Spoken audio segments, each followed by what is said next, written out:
Hi hello নমস্কার, কেমন আছো সবাই? আমি শুভম।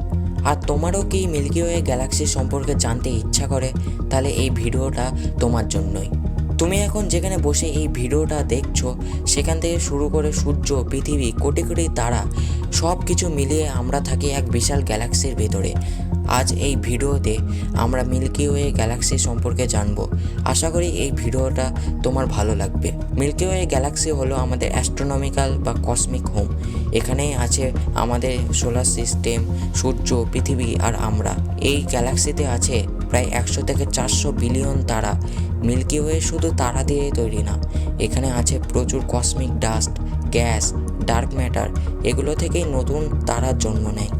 মিল্কি ওয়ের ব্যাস প্রায় 1,00,000 আলোকবর্ষ, মানে লাইটও এই গ্যালাক্সির এক প্রান্ত থেকে অন্য প্রান্তে যেতে 1,00,000 বছর নেয়। মিল্কি ওয়ে তৈরি হয়েছে প্রায় 13.6 বিলিয়ন বছর আগে। মিল্কি ওয়ে গ্যালাক্সি এমন একটি গ্যালাক্সি যেখানে শুধু প্রাণের অস্তিত্ব আছে। আমাদের পৃথিবী হ্যাবিটেবল জোনে অবস্থিত, যেখানে জীবনের জন্য এনভায়রনমেন্ট ঠিক থাকতে পারে পৃথিবীর ঠিক সেই জায়গাতেই। এবার তোমাদের মাথায় প্রশ্ন আসতে পারে যে এই মিল্কি ওয়ে নামটা এলো কোথা থেকে? তাহলে আমাদের যেতে হবে অতীতে। প্রাচীন মানুষেরা আকাশে সাদা দুধের মতো রেখা দেখতে পেত, সেখান থেকে মিল্কি ওয়ে নামটা এসেছে। মিল্ক মানে দুধ এবং ওয়ে মানে পথ, অর্থাৎ দুধের মতো সাদা এক পথ।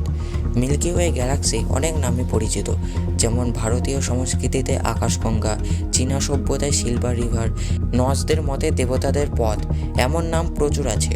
এই বিশাল মিল্কি ওয়ের ভেতরে আমরা শুধু এক ফোঁটা ধূলিকণা মাত্র, তবুও আমরা প্রশ্ন করি, জানার চেষ্টা করি, আর সেখান থেকেই শুরু হয় বিজ্ঞান।